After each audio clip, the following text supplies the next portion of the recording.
नमस्कार प्यारे बच्चों, अब आप इस विषय के वीडियोस एक साथ भी देख सकते हैं। इसके लिए वीडियो के नीचे मेरी चैनल का नाम है, तो चैनल में जाके प्लेलिस्ट में जाएंगे तो इस विषय के वीडियोस एक साथ देख सकेंगे। तो बच्चों, आज के वीडियो में हम सीखेंगे हिंदी कक्षा 9 का काव्य नंबर 7 सूरदास के पद, और कवि का नाम है सूरदास। तो सूरदास है वो कृष्ण भक्त करते थे और कृष्ण भक्ति के ही काव्य लिखते थे, और इसमें भी 2 पद दिए गए जिसमें उसने अपने कृष्ण के प्रति भक्ति है वो प्रदर्शित की है। तो पहले पद में वो मन रूपी जहाज की बात करती है कि मन रूपी जहाज का पंछी है वो फिर से उसी जहाज में आता है, यानी इसके द्वारा सूरदास जी कहना चाहते हैं कि चारों ओर जल से घिरे जहाज का पंछी कहीं भी जाए पर अंत में जहाज पर ही आता है। उसी तरह कृष्ण का आश्रय छोड़कर कवि का मन अन्यत्र कहीं नहीं जा सकता, यानी कृष्ण भक्ति के सिवा कवि का मन है वो दूसरी भक्ति की ओर या दूसरे लोगों की ओर नहीं जाता। उसके मन में हमेशा श्री कृष्ण की भक्ति ही रहती है। और दूसरे पद में है वो बाल कृष्ण के वर्णन किया है, बाल कृष्ण के जो बचपन का है वो वर्णन किया गया है कि जब कृष्ण छोटे से तब आंगन में मक्खन का पात्र लिए घुटनों के बल चलते कृष्ण की छवि कवि के आंखों के सामने आ जाती है, और ऐसी छवि के दर्शन करना है वो दुर्लभ होता है, ऐसा कवि कहते हैं। तो पहला पद है मेरो मन अनत कहा सुख पावे। अनत यानी दूसरी जगह, तो मेरा मन है वो दूसरी जगह सुख नहीं पा सकता, એટલે કે दूसरों की भक्ति में सुख नहीं पा सकता।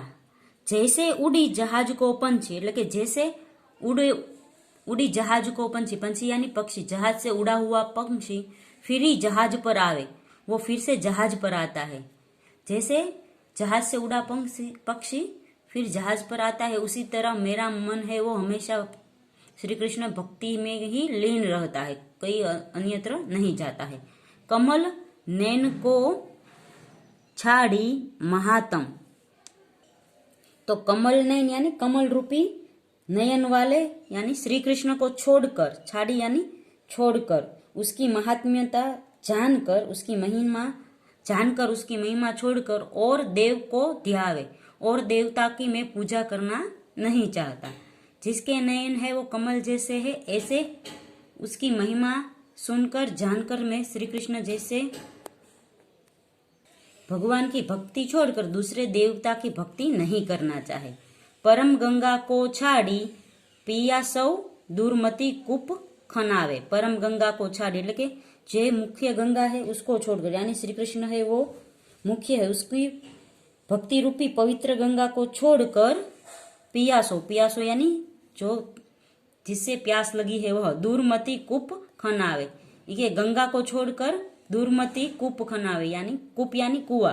तो ऐसी परम गंगा को छोड़कर, यानी श्री कृष्ण के भक्ति रूपी परम गंगा को छोड़कर मैं कहीं और कुएं में जाना नहीं चाहता, यानी किसी और की भक्ति करना नहीं चाहता। जिही मधुकर अंबुज रस चाख्यो। जी એટલે કે जिसने मधुकर यानी श्री कृष्ण के अंबुज रस चाख्यो। अंबुज रस यानी कमल, अंबुज यानी कमल, जिसने कमल का रस चखा है, जिस भवरे ने वो क्यों करिल फल भावे, तो उसको करिल यानी कड़वा फल क्यों भावे, वो कड़वे फल की ओर नहीं जाना चाहता, वो उसे कड़वा फल अच्छा नहीं लगता, क्योंकि जिसने श्री कृष्ण रूपी कवल के रस का स्वाद चखा है वो किसी और की नहीं जाना चाहता, यानी श्री कृष्ण की भक्ति को है वो एक कवल के रूप में देखते हैं, और वो दूसरी ओर करिल यानी दूसरे फल की ओर, कड़वे फल की ओर जाना नहीं चाहते, यानी वह से सिर्फ श्री कृष्ण की भक्ति ही करना चाहते हैं। सूरदास प्रभु कामधेनु तही छेरी कौन दुहावे। तो सूरदास जी कहते हैं कि मेरे प्रभु तो कामधेनु के समान है, उन्हें छोड़कर मैं छेरी यानी बकरी, मैं बकरी क्यों चराने जाऊं। मेरे प्रभु है वो कामधेनु गाय की तरह है, तो मैं गाय को छोड़कर बकरी चराने क्यों जाऊं, यानी मैं श्री कृष्ण की भक्ति छोड़कर दूसरे और की भक्ति क्यों करूं। तो पहले पद में है वो श्री कृष्ण के भक्ति की महिमा सूरदास जी कहते हैं कि मेरा मन है वो श्री कृष्ण के सिवा और कहीं सुख नहीं पाता। जैसे जहाज का पंछी उड़कर फिर से जहाज में आता है, उसी तरह मेरा मन भी यानी सूरदास का मन भी अन्य देवताओं से यहाँ भटक कर फिर श्री कृष्ण के चरणों में लौट आता है। कमल नयन श्री कृष्ण की महिमा छोड़कर वह अन्य किसी देवता का ध्यान नहीं करना चाहते और इस पवित्र गंगा के जल को छोड़कर वो किसी कुएं का पानी नहीं पीना चाहते, यानी किसी की और की भक्ति करना नहीं चाहते। फिर दूसरा है शोभित कर नवनीत लिए। शोभित कर यानी हाथ, नवनीत यानी मक्खन, तो हाथ में मक्खन लिए घुटनोरी चलन रेणु तन मंडित। हाथ में मक्खन लिए घुटन એટલે घुटनों के बल चल रहे हैं। कौन चल रहे हैं? तो श्री कृष्ण भगवान। मुख दधी लेप किए। मुख दधी लेप की यानी मुख पर है वो मक्खन का लेप किया है। तो यहाँ से हाथ में मक्खन लिए हुए श्री कृष्ण भगवान बहुत सुंदर, शोभित यानी सुंदर लग रहे हैं।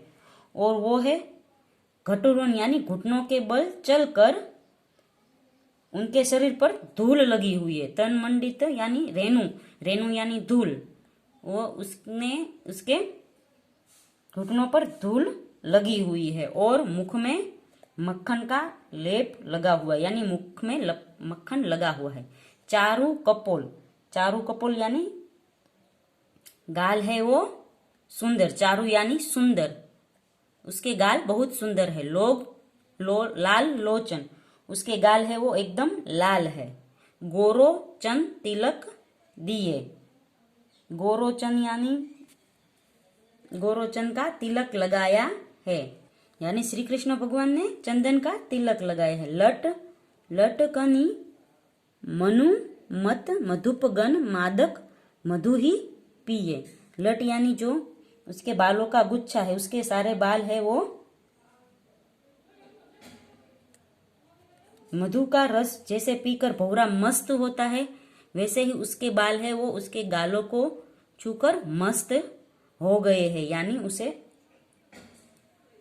गालों पर बाल आ रहे हैं तो वो इतने सुंदर लग रहे हैं। कठुला कंठ ब्रज केहरी नख, तो यहाँ पर कहा गया है कंठ यानी गले में, तो गले में उन्होंने चांदी की चौकियों बंधन नखा यानी नख पैरों में बंधन और बजर बट्टू की माला हृदय पर शोभित हो रही है। राजत रुचिर हुए, राजत रुचि यानी उसके हृदय पर शोभित हुई है। धन्य सुर एको पल एही सुख का सतकल्प जिए। तो सूरदास की जी कहते हैं कि मैंने ऐसे श्री कृष्ण की छवि देखी है, वह छवि देखकर मैं धन्य हो गया हूँ और फिर 100 कल्प तक जीने का कोई अर्थ नहीं। मेरा जीवन यही समाप्त हो गया है, मेरा जीवन यही पूर्ण हो गया कि मैंने ऐसे श्री कृष्ण की छवि देखी है, जो जिसके हाथों में मक्खन है और जो घुटनों के बल चल रहे हैं। उसका शरीर है वो धूल लगी हुई मिट्टी से शोभित है और मुख में है वो मक्खन लगा हुआ है और उसके गाल है वो बहुत सुंदर है और नेत्र भी चंचल है। उसके माथे पर है वो चंदन का तिलक लगा हुआ है तथा उनके शरीर के में जो लटे झूल रही है, तो उसको देखकर ऐसे लग रहा है भौरों के समान लग रहे हैं जो मधु का मधुर रस पीकर आए हो। तो यहाँ पर है वो श्री सूरदास जी ने बाल कृष्ण के बालपन की बहुत ही सुंदर छवि हमारे आंखों के सामने सर्जित की है। तो बच्चों यहाँ पर काव्य खत्म होता है। अगले वीडियो में इस काव्य का स्वाध्याय सीखेंगे।